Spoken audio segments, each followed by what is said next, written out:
Bismillahirrahmanirrahim. Assalamualaikum warahmatullahi wabarakatuh. Sahabat Superpedia yang dimuliakan Allah, semoga kita selalu dalam keadaan sehat walafiat. Amin. Salah satu doa yang diijabah oleh Allah adalah doa dari orang-orang yang teraniaya. Oleh karena itu, kita perlu menjaga sikap dan perilaku baik terhadap sesama manusia.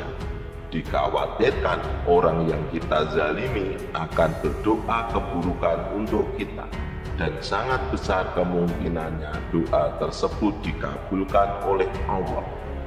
Dalam kisah ini, kita akan mengisahkan keajaiban doa orang-orang yang teraniaya.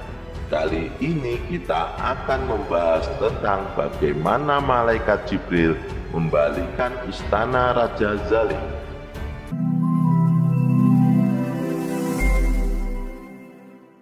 Kisah ini terjadi saat Islam sudah disiarkan. Kisahnya begini teman-teman. Pada waktu itu ada seorang raja penguasa yang zalim. Selain jauh dari agama, raja ini juga dikenal sebagai sosok yang egois dan tak peduli dengan permasalahan rakyatnya.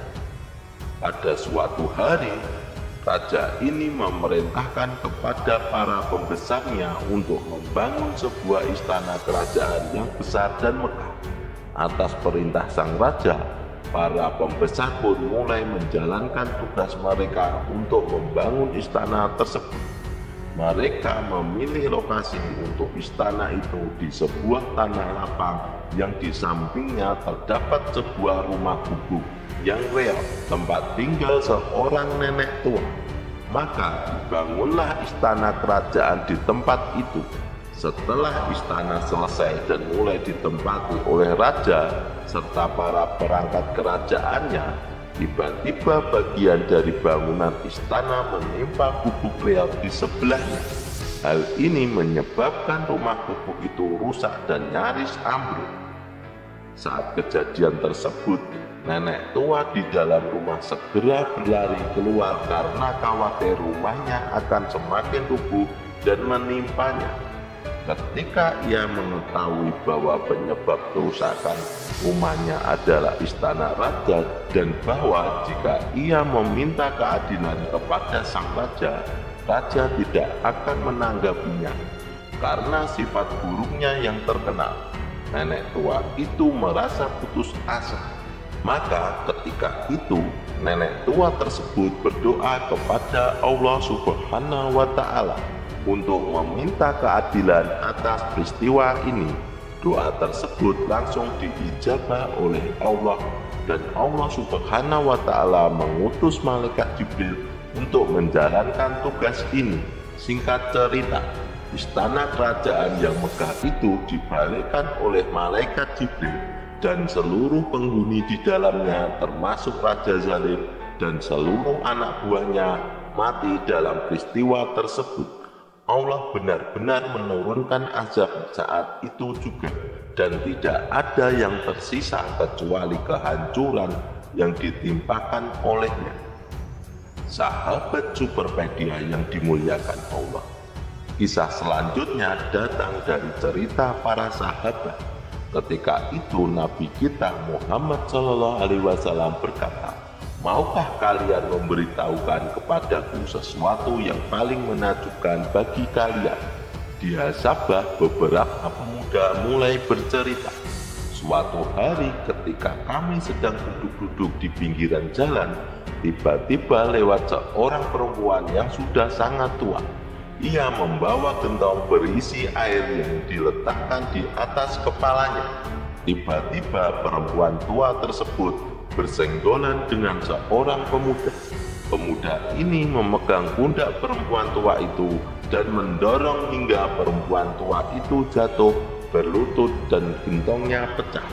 Perempuan tua tersebut berdiri menatap pemuda yang mendorongnya dan berkata, "Wahai pengkhianat, Kelak kamu akan menyadari ketika Allah meletakkan kursinya di hari kiamat dan mengumpulkan manusia untuk menghakimi mereka. Sejak awal hingga akhir semua manusia akan didatangkan. Tangan-tangan dan kaki mereka akan bicara dan tidak ada satupun yang terzolimi. Maka urusanku dan urusanmu akan selesai pada hari itu. Mendengar cerita itu, Nabi Muhammad SAW bersabda, apa yang diucapkan perempuan itu benar. Bagaimana Allah Subhanahu wa Ta'ala memberkahi suatu kaum yang tidak mau menolong orang yang lemah dari tindakan orang yang berbuat aniaya.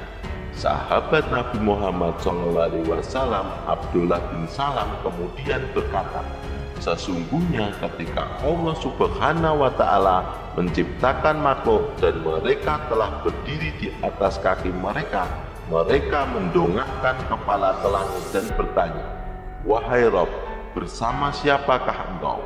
Allah Subhanahu wa Ta'ala menjawab, aku bersama orang-orang yang dizolimi hingga hak mereka kembali kepada mereka masing-masing. Sahabat Superpedia, semoga dari kisah ini kita bisa mengambil hikmahnya, yaitu bahwa doa orang yang terzolimi akan diijabah oleh Allah Subhanahu wa Ta'ala.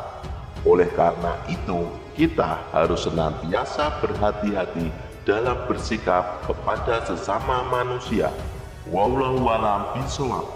Jadi, itulah kisah tentang keijabahan doa orang yang teraniaya.